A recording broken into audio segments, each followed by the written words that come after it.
In episode 535, Ryan and Jose are joined by David Blair for another Book Club of Blood episode.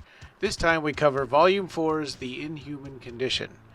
This is the Clive Barker Podcast, where longtime fans, Ryan and Jose, interview guests, bring you the news, and take deep dives into Barker-related stuff.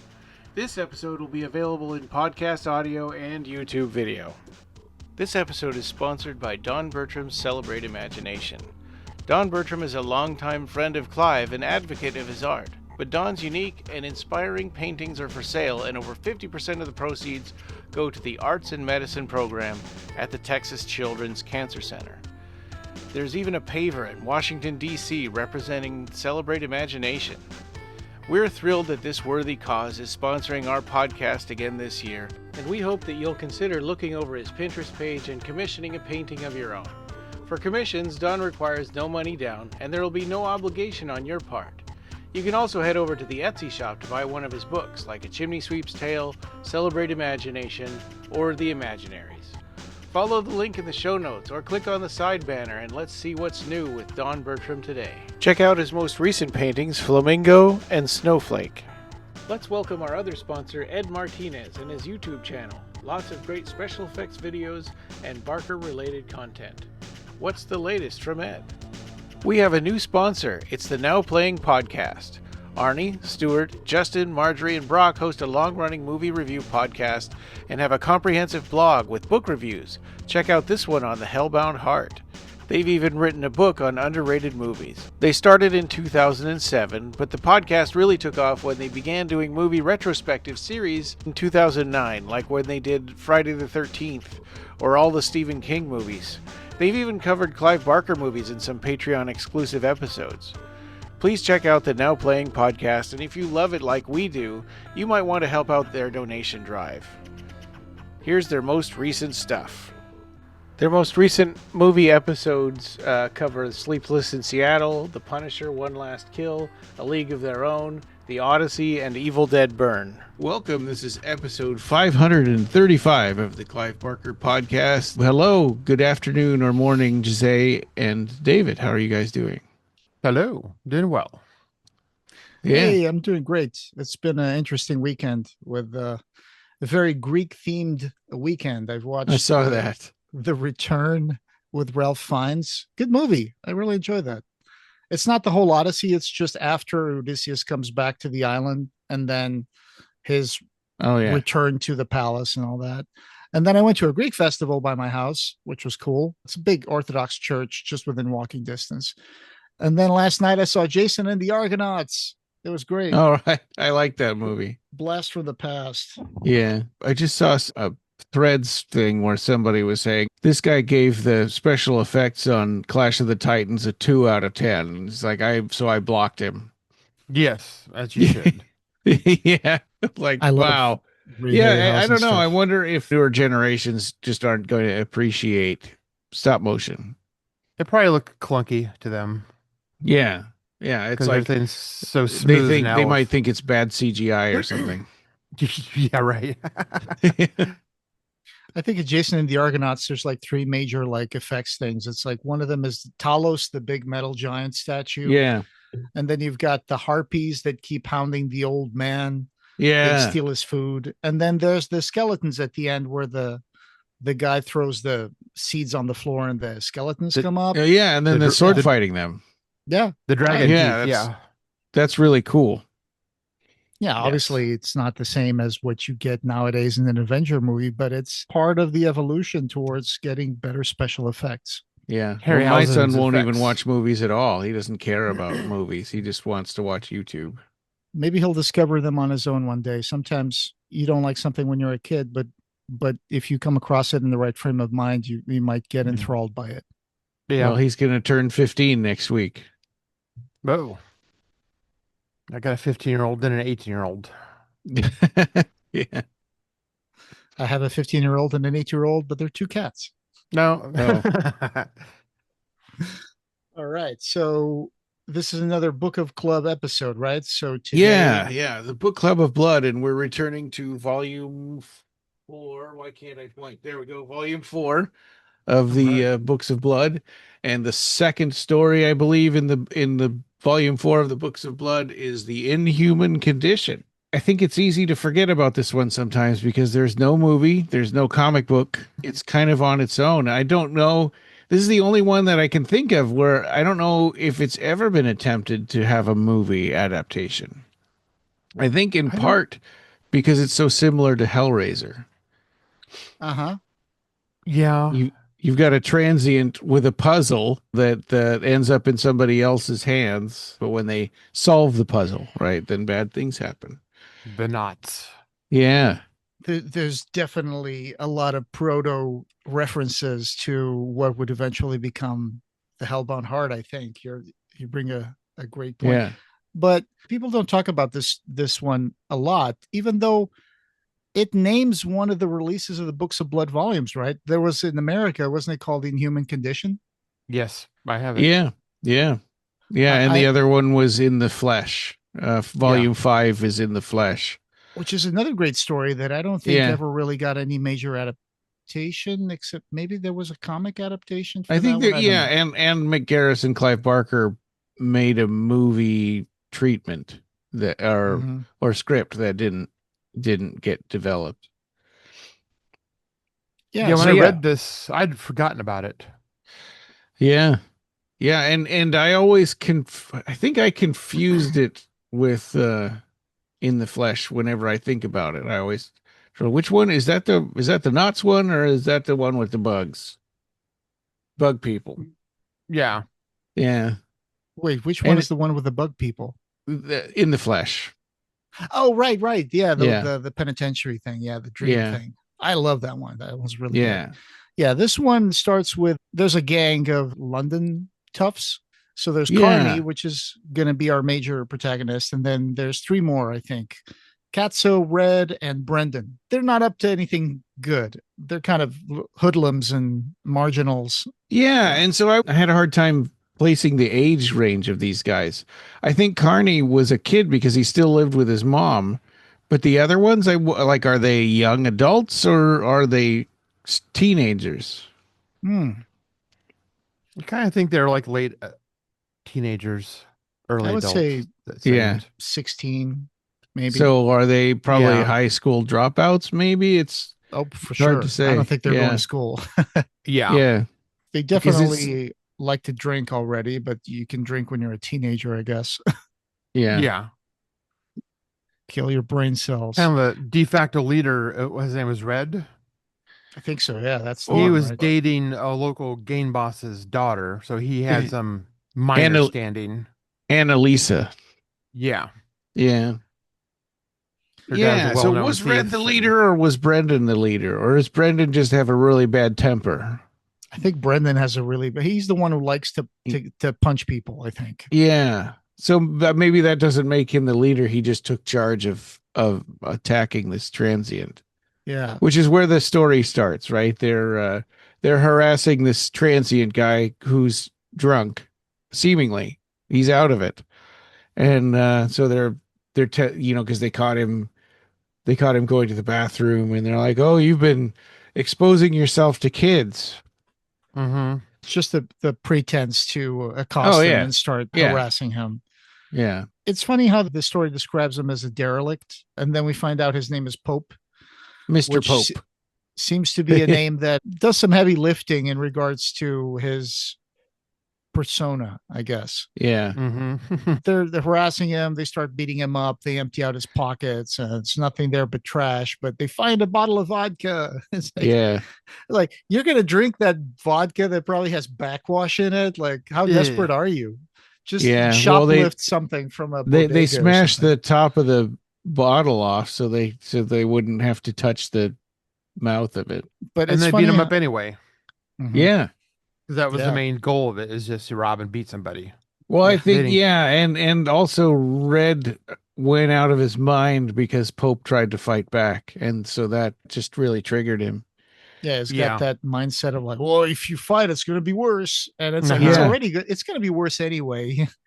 Comey is hating back. He doesn't want anything to do with this. He calls it a sick game. They pick somebody like this. They mess him up. They accuse him of something. They deny it. They rough him up. They rob him, and if they fight back, they just beat him even worse. By not speaking out or trying to stop it, he's also complicit. I mean, even though he's just going to turn his back and watch gnats the whole time. Yeah.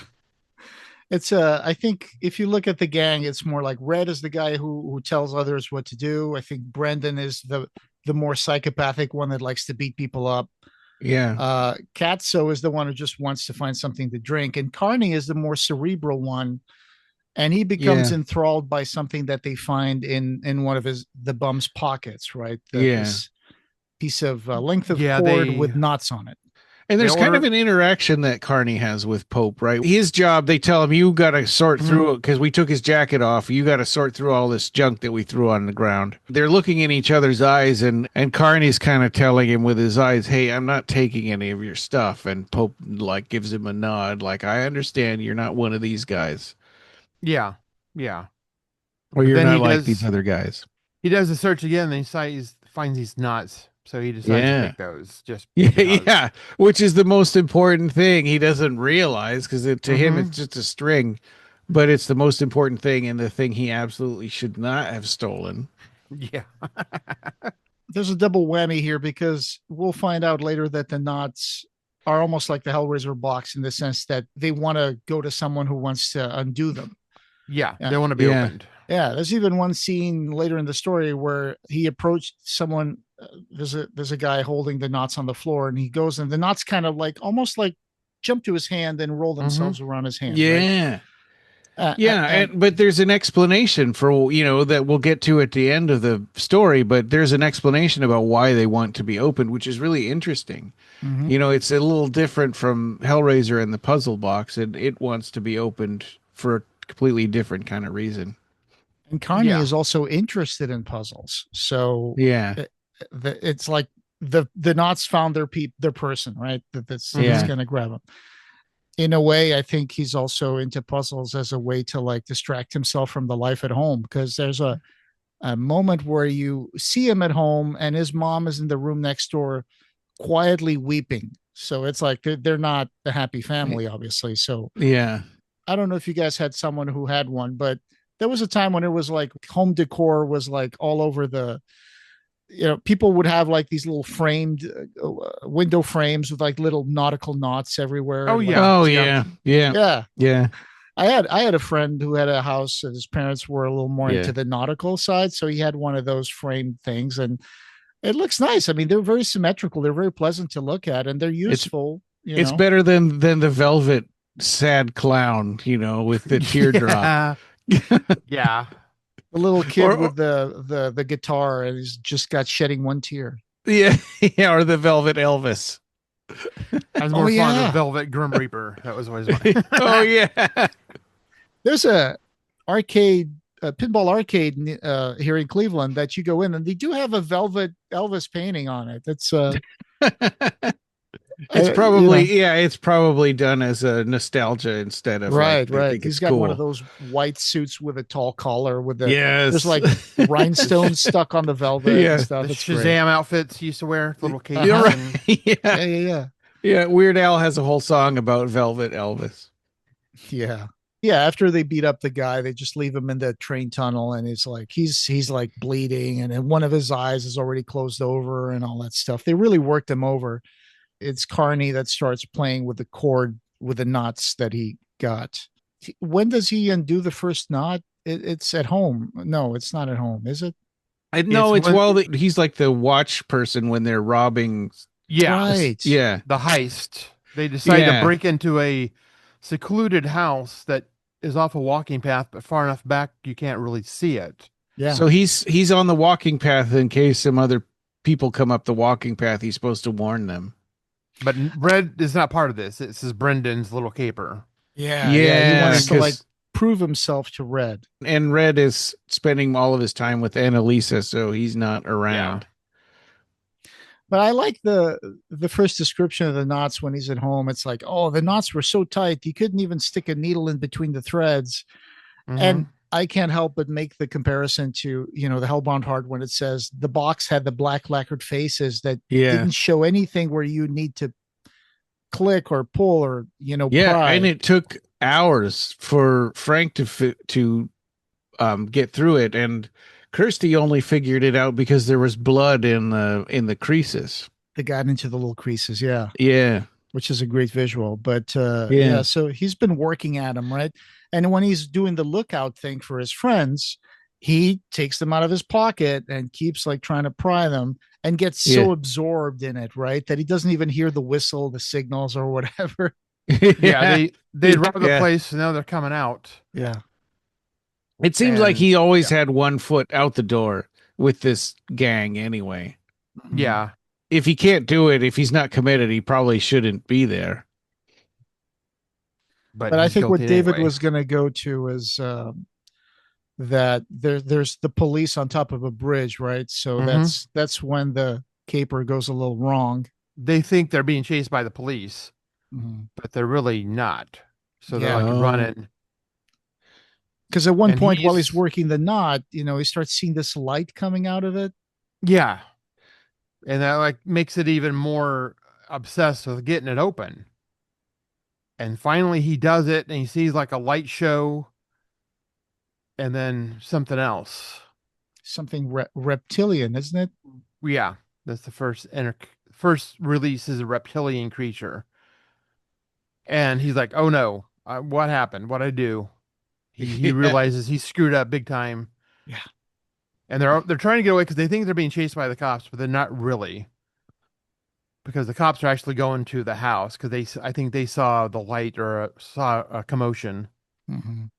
So the three friends are running, and then they got this little reptilian thing with them that keeps growing in size. Who's the first victim? Katso, I think. Katso, yeah. Katso. This reptilian creature jumps into the trees. What I like is how Clive gives a little bit of a foreshadowing when he says that house was right next to this thing that had a big drop, and it's like into a road that had a lot of trucks going by. So there were a lot of suicides that sometimes would jump there. And if the fall didn't kill you, then the big trucks would get you. And like, that's foreshadowing. And sure enough, I think it's Katso when he sees what's chasing him, I think, and gets so scared that he accidentally falls over the bridge, and a big Volvo truck, wham, just breaks him up like a bag. And that's the first victim. That's the first one.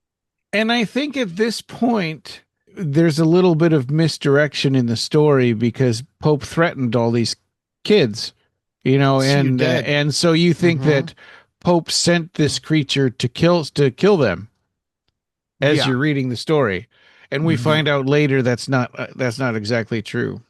Right.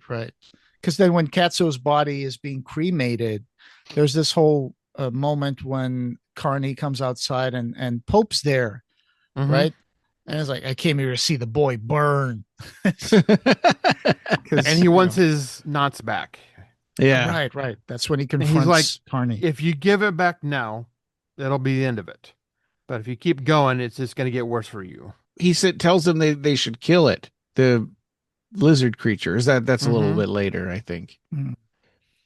Yeah. One thing about Pope is that one moment he seems like he's just a dirty transient, kind of drunk and disheveled and relieving himself in the street. And then the next, sometimes it shines through in the way he speaks that he speaks with some kind of authority, right? With some sort of hidden power, to the point where the Carney even thinks, I wonder who this guy was, maybe like a banker or a judge. I like that idea of the derelict that you don't look at twice, but at the same time, he might have some sort of secret behind him, right? Yeah. Clive does that too. A lot of his magicians are not like really well-dressed, well-heeled, super rich type people, but they're more of these derelict types that are crusty and dirty and filthy, but yet, like, they have total, have like power. Yeah, because they can't they want. They can't fit into society anymore. From right. Mammalian, who's kind of like almost like a transient at one point of the story, to like even Lord of Illusion's Swan. He's not dirty, he's not poor, but he's pretending that I just make tricks. It's he's hiding. Yeah. And interestingly, this idea that there's these worlds parallel to others that you can access either by a box or a transformation of your body, or in this case, knots that give you access to this power in this other world that's hidden from the regular world that we live in. I like that a lot. You seem not to care as much about this world because you've seen the other. Yeah. Even like in Gentle and Magica, the magicians there, once they know that there's another realm and try to access it, things back home don't seem as nice as they should be. They kind of let themselves go in that world. Yeah. Or sometimes they access some knowledge and they want to forget about it because it's too much, Yeah. Yep. Yeah. I think it was when he was on watch out. He couldn't see because it was dark, but he could then all of a sudden his other senses kicked in and he could work the knots even better in the dark. Oh, by feel. Yeah, because these knots want to be open. So once he's able to take his eyes out of the equation, it seemed to make it go a little faster and better. Yeah. It's almost like the knots want to be unmade, right? Yeah. And whenever he can't see them, it seems to help him a little more. And this creature that comes out, it doesn't really say anything or speak, but it exhales a breath that gives him this kind of visualization, almost. It's almost like an unformed thing. I think one of the words I learned reading this story is inchoate, which I was noticing that too. I'm like, whoa, I bet you I just glossed right over that when I read this as a teenager. Right. It's something that's not fully formed, something embryonic, premature, right? That's what these shapes that show up look like. At that confrontation that David was bringing up with Pope and Carney, Red and Annalisa show up as well. And that's at the point where Pope is trying to forcibly look through Carney's pockets to retrieve his cord. And in the struggle, Red scares him away and stuff. But in the struggle, then Carney realizes that he doesn't have the cord anymore. He thinks Pope got it. He's like, okay, well, that's it. It's over. Yeah. I think he goes through the whole rest of the story believing that Pope got it. Yeah. Because, I mean, and it turns out that Annalisa found it on the ground when Red and Annalisa come by, and I think they beat up Pope again, right? And sort of scare him off. Yeah. Red kind of pushes him away and Pope goes away. It's like the knots are seducing a different victim now, right? Yeah. And Annalisa starts picking at him and getting involved in it. And she releases the second one, which is more of a simian type creature. Yeah. Red, right? Red had come in the house downstairs. Yeah, they're on a date and she's in the bath. It's released. She's hiding in the bathroom because she knows there's something in the house and she's scared of it. Red comes in, has no idea. He pulls out a switchblade. Yeah, he sees something in the kitchen. And then he stabs it, but he doesn't kill it. No, and the blood makes the knife slippery. So in both cases, these creatures aren't going out of their way to kill these teenagers. It just happens, right? It's just self-defense on the second one. And the first one, he gets scared and falls off a cliff. I guess you could construe it that way for Red. Yeah. If somebody pulled a knife on me, I'd probably be trying to defend myself. Sure. They show how Annalisa gets enthralled by the knots to the point that Red is calling for her and she's also like not answering. She's so enthralled, and you see the inner thoughts of her like, oh, I'm not here. I'm the invisible woman. Don't disturb me while I'm doing this. Yeah. But to your thing, Ryan, Carney does find the knots again in Red's hand while he's dead on the floor. So and he thinks, Pope must have brought these up here. Oh, okay. Pope is actually after him now. He's going to kill them all. Yeah. Because he felt so bad about the first guy. He tries to tell Brendan about the story, and Brendan's like, no, shut up, get out of here. And Brendan starts getting mad, right? He's like at the point where he wants to kill him because he's dishonoring Katzo's memory. Yeah. Because he took it on himself because his caper, he felt responsible for the death. Yeah. And then he tries to go tell Red, but he finds Red dead. Yeah. And finds the knot, and then he thinks, oh no, Pope's coming after him. It doesn't matter now. He's going to kill them all. Yeah, and he goes to tell Brendan about it, right? And at first Brendan doesn't believe it, but he will soon find himself in a situation where he's involved in it as well. When I was in school, I learned about this. I think it was the biogenetic theory. I think it was by some biologist called Ernest Haeckel, which again, I can't stop making connections like Haeckel's tail. Yeah. Haeckel. Well, his name was Ernest Haeckel or Haeckel. Yeah. Yeah. And there's that guy who I learned this in philosophy and then I learned this in biology, right? The phylogenetic evolution of the fetus. So the fetus at first, it's a single cell. Then it's almost like a fish with gills. Mhm. And then it moves on to being something more reptilian. And then eventually takes the shape of more of a mammal, representing the evolution of humans, I guess. Evolution is a very important theme in the story, of course. It's even spelled out in the story. So I like that idea that the reptilian creature, the simian creature, and then we're going to find the third one is a bit more human, almost like an infant. And I like that idea of the evolution. It's not immediately apparent unless you look into this biology and stuff, but when you look into that, it really all falls into place in terms of the evolution. Brendan says he's going to kill me. You know, I think his mom, Carney's mom, says a call for you, and then I think he takes it. Oh, and yeah. it's Brendan calling desperately from a booth because I think he's either been captured or he's about to be captured by Pope. He tells him Yeah, to he go says, to you got to the- come to the wrecking yard at the top of the hill and give him the, and then the line goes dead. I think it's give him the knot. And that's when he goes to a junkyard, which is always like an interesting set piece, right? For a final action. I love it when the Dream Warriors go to the junkyard and all that. I love seeing the big elaborate maze-like structures created by all the cars and stuff. And they know that they can get in there because the junkyard dog died. They don't have to worry about that dog anymore. Yeah. Oh, yeah. The Doberman Pinscher. He shows that Pope's there, but he has a really sleek car. Kind of more evidence that, he has money and wealth. It's just, for whatever reason, he lives like a derelict because of, whatever, the effects of the magic that he's been exposed to. And Brendan's there, and he's got a knot around his neck. That is what's keeping him captive. And it's almost like a choking knot.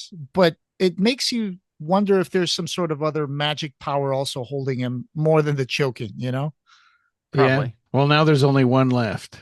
A great threat that Pope tells him, like, give up the knot, boy. Give it up, and I won't feed you your eyes. And the knot wants to get out desperately at this point.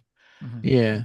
It's like a presence in his pocket now. It really wants to be undone. Yeah. And meanwhile, Carney's just going through the motions of all the stuff that happened. He's kind of like remembering Katso and Red, and the knot is kind of like jumping up and down in his pocket. And then there's an attack, right? There's an assault, I think, that precipitates things. Pope tries to slice at him and fails. Well, And he then- cuts him like He from gets his arm elbow good. to shoulder. his wrist, Yeah. or to his shoulder. Yeah. You're He right. makes you're that right. arm pretty- useless. Pretty deep gash. Yeah. And so Yeah. he's hiding against a car and he's trying to work the knot with one hand in his teeth. And what happened to Brendan in the noose? Did he just kind of like push him aside and run after? Yeah, the thing about all these three deaths is that even though they were like gang guys that hurt Pope, their death is quite anticlimactic. Like they don't really matter. I think that at one point Pope pulls the rope and Brendan falls to the ground choking, and I think that's probably what happens to him, right? He just, the knot kills him or strangles him. Oh, okay. Now it's a game of hide and seek. Pope's can find him. Maybe he's using his magic to sense where the knot is. I think he knows where it is all the time too. That's why he's able to go to places. Or who has it. I think that if they adapted this into a movie, it would be only like an hour long. You'd have to pad it out with some extra stuff. Yeah, you would. It would be better as a TV show episode type thing, like an hour Netflix or Amazon type of thing. Yeah. Yeah, I'm sure they would have to show a little bit more from Pope's side, trying to track down the kids and stuff like that. Yeah. Yeah. Or they would have a police officer that doesn't understand what's going on. that's Yeah. investigating. Find all the bodies, and we try yeah. This doesn't make any sense. But he's working the knot with his teeth because he can't use his arm anymore. Yeah. He's desperate, and he starts seeing the light in it. He knows he's getting close. And he finally gets it open, and the final reveal creature is kind of like a fetus almost, or a very, very young baby. The fetus creature calls out to, like in perfect English, to the reptile and the ape, like, come to me. And so they can all recombine, and the big reveal in this, and I completely forgotten this, reading it again this time, is the big reveal is that this is Pope's brother, that he cast a spell on him to sort of unwind his evolutionary stages into 3 parts and then capture those parts in those knots. Exactly. And now that he's free, he's recombining. Yeah. Pope is scared, as he should be, because payback's coming. Yeah. And the simian one had already been tracking Pope too, in this whole sequence of Pope chasing Carney. I think also the simian is trying to catch Pope. The 3 creatures combine and create like what is described as a more complex thing than the knots. Like they start like tendrils of light and whatever start to dissolve their anatomies, and they start turning into something more human and more finished. Like you said, Pope's brother, that Pope's going to reveal that to Carney. And Pope actually is using Carney now as almost like a shield, because it says, you won't harm me while I got you, because he always had a soft spot for kids. For kids. That's only going to work so far. And then he explains to him that this is human. It's not like a demon or anything. It's just like Ryan explained. It's evolution. Then he explains what, Yeah. But as they're trying to leave the junkyard, Pope is grabbed by his brother, and he kind of pulls him up, and he grabs him by the neck and takes him away. And then Carney kind of hides, and then he hears the screams and stuff. And when he comes out, Pope's lying face down in the dirt, and his guts are all coming out from underneath him. Ripped to pieces. And Carney finds Pope's book, which he had seen before when he was sorting through all of his junk, but it seemed like incomprehensible. Yeah. But now he realizes it's actually much more. It's a spell book. It's a book of spells, of all the different kinds of spells you can cast by tying knots, which is, I think, really cool. And as I was reading this, I felt a little bit of disappointed in myself that I didn't make this a cast in our D&D game, right? That could be a whole wizard subclass. Sure. Yeah. Not wizards. Yeah. And we could even have a player character that would be Carney, after he'd learned that stuff. Oh yeah. Yeah. Because it does explain here at the end that Carney gets interested in the book, and then his pilgrimage is going to begin. Yeah. So it's almost like he's going to take over for what Pope had, right? Yeah. Interestingly, in this book here, the Imagination's Metaphor in the Books of Blood by Gary Hoppenstein comes up with an interesting interpretation. He comes up with the interpretation that Pope almost represents the church, Pope in the name, right? And how it handled knowledge and kept knowledge from being more widespread in terms of the human condition and stuff like that. And hiding. Well, and even more on the nose is hiding evolution. Right? Yeah, exactly. Yeah, right. Hiding evolution. Yeah. Right. And not just that. I mean, obviously that's the thing, but also like it used to be like anatomists had to work in secret, right? Because otherwise it was seen as perverted and almost sinful, and definitely like not. Church didn't want to acknowledge anatomists' work because they didn't want people to go in and see how the machine works and what makes us tick. Yeah. So, I sympathize with that. I don't like seeing that stuff either. I'd rather believe that we're all magical, spiritual beings rather than learning about the circulatory system and all that, and the pulmonary and all. Yeah. That happens until you slip at work and break 3 ribs. And then you're like, we're just a bag of bones. Yeah. Where Yeah, skeletons riding a flesh machine. exactly. Yeah. Right. Yeah. Spooky skeleton in a flesh costume. I remember But there was one time I was in some kind of a health class in college, and they were talking about the circulatory system for like half an hour, and I started to, in thinking about it too much, I started to feel like faint and dizzy, and I had to leave. And I could feel like I could feel the, like in my seat, like my butt bones, I could feel like pressing against the seat, and I'm like, ugh, I don't know. I just have I already have a thing about needles and drawing blood and stuff, and so that was just starting to get to me, and I had to leave. But yeah, it's I'd rather pretend like I'm ignorant about these things. it's a weird feeling when you can feel the blood in your ears and Yeah. see when you're looking at something and you can feel like your eyes gently like twitching with each heartbeat and stuff like that. And you Yeah. realize that this is just a machine running. This could end at any minute. Uh, yeah. That's weird. I would love to see some sort of sequel where Carney has now become like almost like an initiated wizard, right? That Yeah. the knots that can hitches to divide the souls and bind them for the making of It- fortunes and children for the It would have world's been cool ruin. if he was in that circle of magicians in the Scarlet Gospels. Yeah. At the beginning. Yeah. Maybe he was, but he just wasn't named. But Named. yeah. Well, you can It'd be interesting to see how what happened to him after his exposure to this magic. Yeah. Does he kind of become like a Delaric, yeah. homeless guy shambling around, or does he try Yeah. to like present himself a little more well healed? Or maybe it's just because Pope was a drunk. Or Could is be he too, gonna, yeah. Or is he Yeah, gonna and he become would the drink CEO so of a much that he company? couldn't find his way home. Yeah. Yeah. Or is he gonna become like a CEO of a company, right? In London. Kind of like Mhm. Dracula 1972. Yeah, exactly. Oh yeah. They have little knots with all the Yeah, secrets drawer lined full up. of knots. Yeah. It's like, all right. Yeah, I let's, would I would love to see again, Books of Blood anthology series that could be animated or whatever, but just went Mhm. through and really faithfully recreated each of these stories.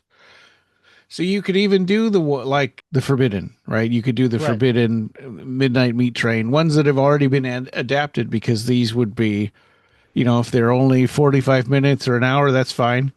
But you do them faithfully, and you make him an accountant instead of a photographer, or Candyman is this pasty yellow guy from England.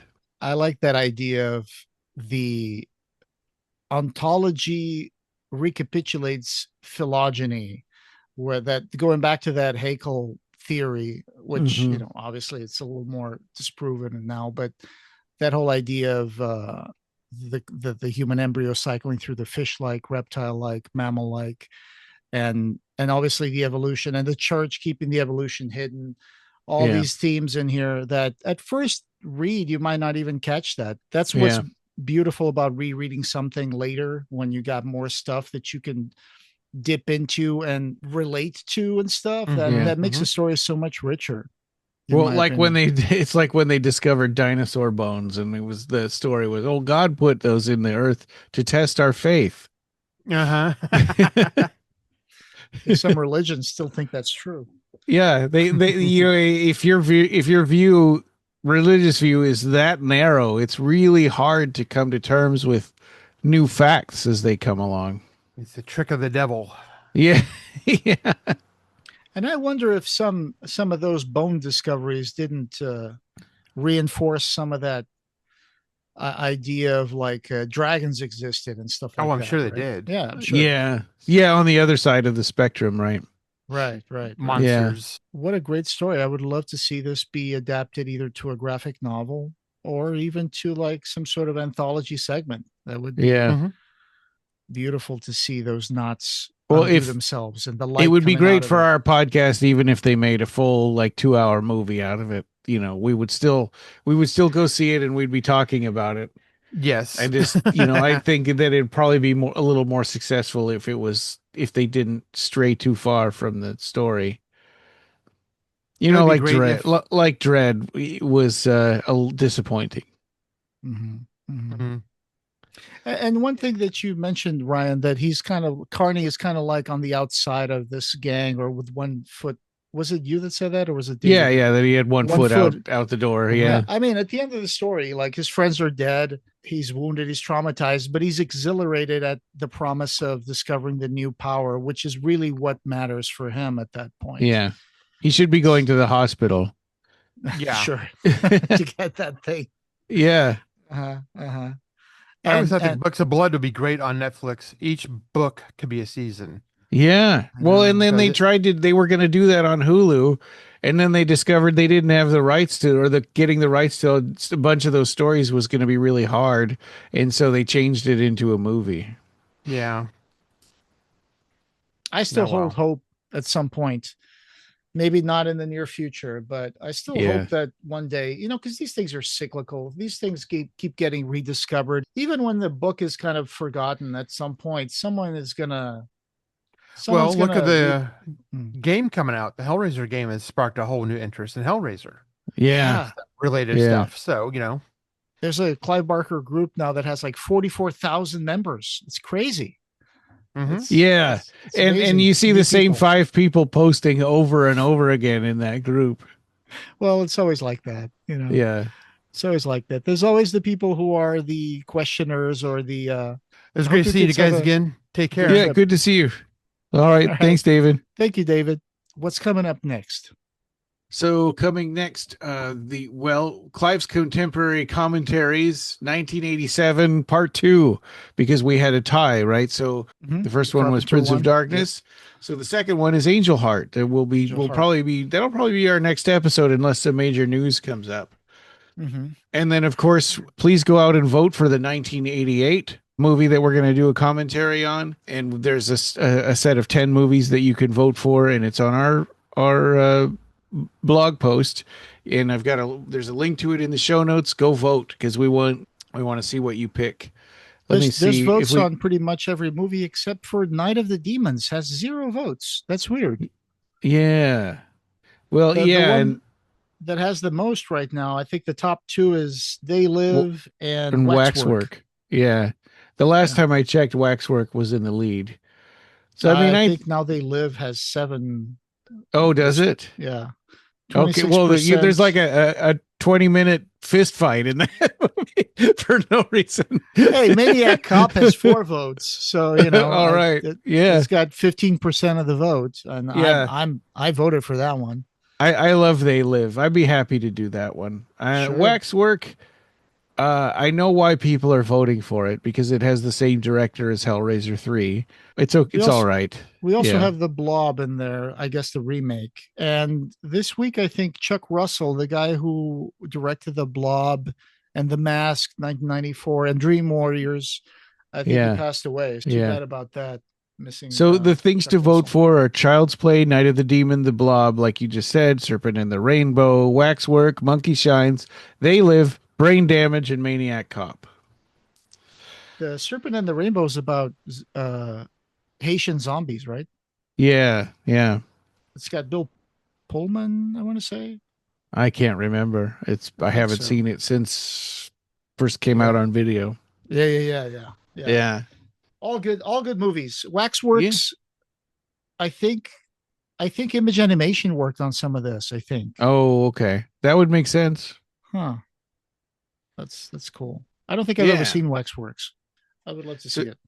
So, of course, more news and interviews, and our next Book Club of Blood story will be Revelations, which is interesting, right? Revelations word has been used in Clive Barker stuff so much that you kind of forget the original story that went behind it, because there's Hellraiser Revelations, there's Revelations, the book that has the bookends Barker stories about the river and stuff, and From Chiliad? yeah, Chiliad of Meditation, Uh-huh. right? The original book that it came out in, the American title was Revelations, and the British title was Millennium, I think. There was the fan stuff called Revelations that published interviews, right? Well, yeah, and there's Phil and Sarah's website is Revelations. Right. Yeah, That's true. Yeah. yeah. But I think, wasn't there also like a chapbook of interviews called Revelations? I think. I don't know. I'll have to look into I don't it. remember. Yeah. Yeah, but that's you forget when you go all the way back to the original Clive Barker Revelations story. It's about a preacher and it's a ghost story. I once tried to come up with a story of my own about a preacher in Waukesha, Wisconsin, like that meets the devil on a road. And I don't think I ever progressed a lot in that story, but it was definitely very influenced by Revelation. Oh, yeah. I guess I kind of stopped because I was like, I'm just doing the same story. It's fine. Oh, yeah. You know? I had that issue with I was writing a novel and it started to come out like the Great and Secret Show, and I didn't realize it for a long time. My trick to make the devil, to describe him, is that you couldn't look at him because your eyes would not look at him. They would just look away on their own. Oh, Because yeah. it's like it's the devil, so you're like your eyes wouldn't even want to look at him. So like looking at the sun or something. Sure. Yeah. Except it's not shiny. It's just you can't look at it because your eyes won't look at it. So you never get a good look at it. But Revelations is kind of a long story, right? It's one of the, when it comes to books of blood stories, I think it's pretty long. Is it? Yeah. This one was a little bit long too. It was the audiobook version was 90 minutes. I get the feeling, or that's my recollection, that Revelations was a little long, or maybe it felt long. Maybe. I know that like Rawhead Rex is like 60 pages, so it's twice as long as most of the other books of blood stories. And I think Revelations. Oh yeah, go ahead. Go ahead. I don't, and I was just gonna say I don't remember how many pages Revelations is. I was going to say, I think Revelations did have a comic book adaptation, right? Yes. Yeah, definitely. And I think there might have been a script that was made for Revelations as well. But, and I think it's one of those standalone books, the Eclipse graphic novels, not the Tapping the Vein, if I remember right. Yeah. It's a standalone graphic novel. So we want to do a shout out for our Patreon members. Thank you, David Anderson, Erik Van T Holt, Daniel Elven, Amanda Stewart, Bradley Gartz, Marcus, and David Blair, who had to leave. But thanks, David Blair, Matthew Batten, Bennett, Jesse, Timothy Raymakers, Terry Murdoch, John, and our newest member, Ichthyandros. Yeah. So like a fish person? I guess, yeah. And then our sponsors, Don Bertram, Celebrate Imagination, the Now Playing Podcast, and Ed Martinez just renewed his sponsorship. So also thank you to Ed Martinez and his YouTube channel, and we're hoping to see more stuff coming from that YouTube channel. Excellent. Yeah. And this podcast, having no beginning, will have no end. Thank you for joining us, and we hope you have subscribed or followed our podcast. You can find the Clive Barker Podcast wherever you find audio. Show notes for this episode, as well as news and reviews, can be found at our website at www.clivebarkercast.com. The Clive Barker Podcast, or BarkerCast, is an independent editorial podcast and blog that's not affiliated with Clive Barker or Seraphim Inc. This is a labor of love by the fans for the fans. You can chat with us on our Facebook BarkerCast listeners group, our Facebook page, Reddit, Blue Sky, or our Discord server. Have you already bought our book? The BarkerCast Interviews Occupy Midian, available in Amazon hardcover, Kindle, and Apple Books. Join our Patreon and become a patron to get access to exclusive stuff, pick an episode topic, or maybe join in the discussion. You can also buy a t-shirt in our TeePublic store. Just go to teepublic.com/stores/BarkerCast. Leave a voicemail for us on the SpeakPipe link on our blog, and we might put it in the episode. Opening and ending music generously provided by Ray Norrish. Thanks for listening.